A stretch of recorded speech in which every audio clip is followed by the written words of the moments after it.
बदलाव प्रकृति का नियम है। विकास करना सरकार का काम है, पर विकास कैसा हो, विकास का रोड मैप क्या हो ताकि भविष्य की चुनौतियों से निपटा जा सके, ये सिर्फ सरकार का नहीं, एक विजन के साथ काम करने वाले इंसान की पहचान भी है। पिछले 11 साल में काम और योजनाओं की लिस्ट बड़ी लंबी है, पर उनमें से कुछ काम ऐसे रहे हैं जिससे दुनिया में भारत की साख तो बढ़ी है, साथ ही भविष्य की समस्याओं से निपटने की तैयारी भी छिपी थी। इसी में सबसे पहले नाम आता है बिजली की खपत को शून्य करना और ग्रीन एनर्जी को बढ़ावा देना। ग्रीन ग्रोथ और एनर्जी ट्रांजिशन के लिए भारत की रणनीति के 3 मुख्य स्तंभ रहे हैं। पहला, रिन्यूएबल एनर्जी का प्रोडक्शन बढ़ाना।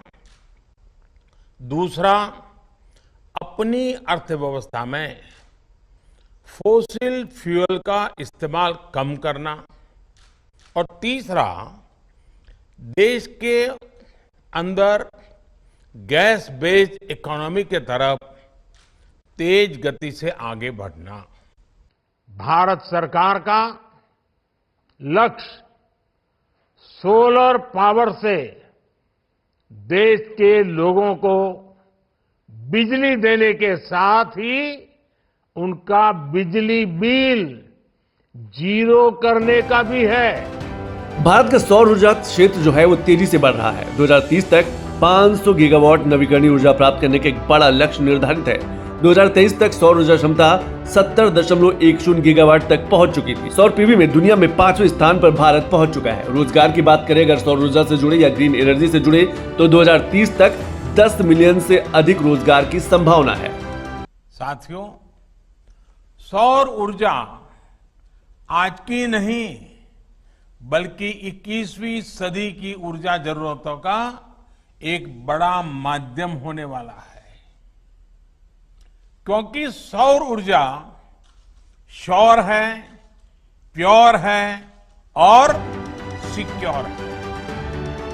राष्ट्रीय सौर मिशन और अंतर्राष्ट्रीय सौर गठबंधन की शुरुआत ने भी सौर ऊर्जा को बढ़ावा दिया है। रूफटॉप सोलर योजना के जरिए हर घर में सोलर पैनल स्थापित करने को लेकर लोगों को प्रोत्साहित किया गया है। भारत सौर ऊर्जा के क्षेत्र में एक बड़ा प्लेयर बनकर उभरा है। सरकार की पहल और बढ़ती निवेश से देश में सौर ऊर्जा में असीम संभावनाएं सामने निकल कर आ रही है।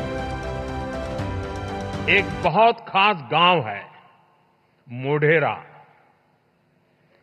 वहां सैकड़ों साल पुराना सन टेम्पल है और ये गांव भारत का पहला सोलर विलेज भी है। यानी इस गांव की सारी जरूरतें सोलर पावर से पूरी होती है। आज देश भर में ऐसे अनेक गांवों को सोलर विलेज बनाने का अभियान चल रहा है। भारत पिछले 11 सालों में हर कदम ऐसे चला हो जिसका असर विकसित भारत के सपने को मजबूत करता हो। भारत बड़े लक्ष्यों के साथ आगे बढ़ रहा है। ईज ऑफ डूइंग बिजनेस यानी कि कारोबार करने में सुगमता को लेकर आने वाली चुनौतियों को धीरे धीरे दूर किया जा रहा है ताकि भारत में निवेश का जो फ्लो है वो बढ़ाया जा सके। और इसी के तहत एआई के इस्तेमाल पर बड़ा फोकस किया गया है। इंटरनेट का जाल पूरे देश भर में बिछाया गया है। लॉ एंड ऑर्डर पर काम किया गया है। सिंगल विंडो सिस्टम को बढ़ावा दिया गया है। बिग डेटा एनालिटिक्स और ब्लॉकचेन को बढ़ावा दिया गया है। आधुनिक तकनीक पर फोकस किया गया है और देश को एक बड़े बाजार के रूप में पेश किया गया है। रिफॉर्म्स पर फोकस किया गया है। बड़े सेक्टर में पीएलआई को बढ़ावा दिया गया है। एमएसएमई और स्टार्टअप का जाल पूरे देश में बिछाया गया है। सिर्फ इतना ही नहीं, जिस तरह से पूरे देश में इंफ्रास्ट्रक्चर पर फोकस किया गया है उसने भी भारत की एक खूबसूरत तस्वीर दुनिया के सामने रख दी है, जिसमें सबसे बड़ा योगदान हाईवे और एक्सप्रेसवेज के साथ ही वाटरवेज में भी नई संभावनाएं उभर कर सामने आ रही है, जो कि दुनिया के सामने भारत की एक अलग तस्वीर दिख रही है।